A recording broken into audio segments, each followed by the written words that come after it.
ये चार बातें जिसके जीवन में आ जाए तो हृदय आनंद से भर जाए और नाचने का मन करे।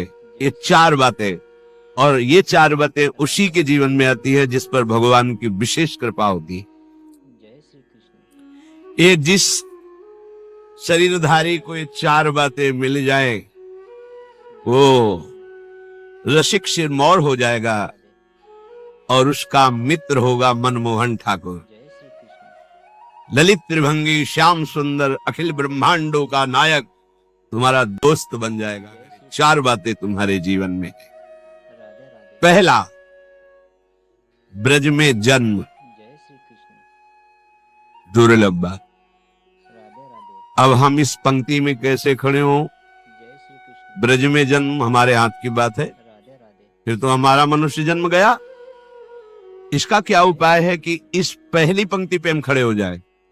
तो दीक्षा से नया जन्म माना जाता है। यदि वृंदावन रस का चिंतन करने वाले रसिक शिरोमणि सदगुरुदेव का आश्रय लिया जाए तो आपका ब्रज में जन्म माना जाएगा, क्योंकि आपका नया जन्म हुआ है। ये शास्त्र सम्मत बात है कि दीक्षा एक नया जन्म होता है।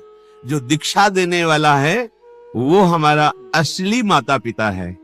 क्योंकि आप कहोगे नकली भी होते हैं, हाँ, ये नकली है शरीर, ये टिकाऊ नहीं है। 50 वर्ष, 80 वर्ष, 100 वर्ष। लेकिन गुरुजी ने जो जन्म दिया है वो दिव्य चिदानंद भाव देह की प्राप्ति का है, और वो अनंत काल तक प्रियालाल के समीप रहेगा।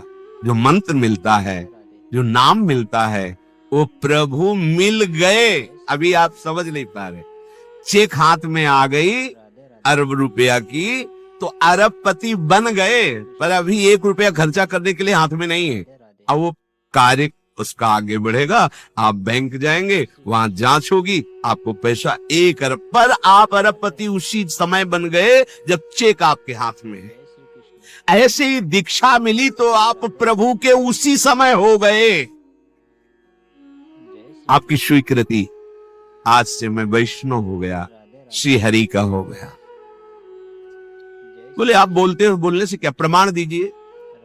नागरीदास जी परम सिद्ध संत रस में, जो ये रस का सार भजन शिरोमणि स्वरूप है, नित्य विहार रस के सिद्ध रसिक, कह रहे जहां कोई महाप्रभु हरिवंश चंद्र जी की शरण हुआ तो प्रिया प्रीतम निकुंज के रजिस्टर में उसका नाम लिख लिया। नागरीदास सही बात तो यह है कि उन्होंने हमें स्वीकार किया है, इसीलिए हमारी दीक्षा होती है, इसीलिए हमें सदगुरुदेव मिलते हैं। हमारे भाग्य का विषय नहीं। प्रियालाल ने मुझे घसीटा है, प्रियालाल मुझे स्वीकार किए। जिस दिन दीक्षा मिली उसी दिन चेक जैसे हाथ में मिली और अरबपति बने। उसी दिन आप प्रभु के हो गए, उसी दिन भगवत प्राप्ति के अधिकारी हो गए। अब जैसे आगे का प्रोसेस शुरू होता है, बैंक जाना, जांच करवाना, फिर सही निकलने पर रुपया मिलना, ऐसे अब आपकी जांच बैठेगी कि आप कैसे शरणागत। अगर आप कमजोर निकलते हो तो आपको फिर सहयोग मिलेगा भागवती, ऐसे मित्र मिलेंगे, ऐसा सत्संग मिलेगा, ऐसा शास्त्र स्वाध्याय होगा कि आपकी शरणागति नाटक न रह के सत्य हो जाएगी। इस मार्ग में यही तो बड़ा लाभ है कि झूठा खेले साचा होए। अगर नाटक से भजन करोगे तो तुम्हें सत्य भजनानंदी बना देंगे प्रभु। ये बड़े कृपालु है। तो दीक्षा नया जन्म माना जाता है। तो हमने यदि वृंदावन ब्रज के रसिक शिरोमणियों का आश्रय लेकर उनसे दीक्षा ली तो हमारा नया जन्म हो गया। शरीर का जन्म और दीक्षा का जन्म, इनमें दीक्षा का जन्म विशेष महत्वपूर्ण माना जाता है। तो एक शरीर का जन्म हुआ ब्रज में और एक हुआ दीक्षा का जन्म। तो हम शरीर के जन्म ब्रह्मा के विधान से चलते हैं, लेकिन दीक्षा के जन्म में साक्षात श्री हरि के विधान से चलते हैं।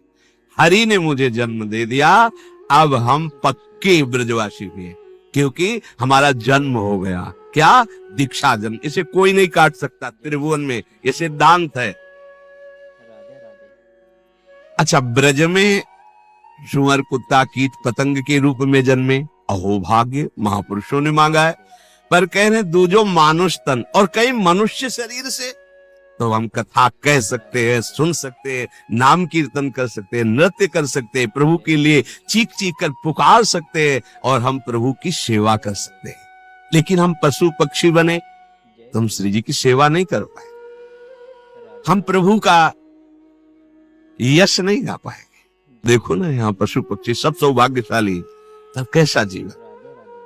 अगर मनुष्य जन्म है, देखो बैठे सत्संग सुन रहे, आप नाम कीर्तन, आप पद में नृत्य करेंगे, आनंदित होंगे। मनुष्य जन्म और ब्रज में जन्म, मनुष्य जन्म ब्रज में जन्म, जन्म का मतलब आप निराश नहीं होंगे, ये सिद्धांत मान लीजिए।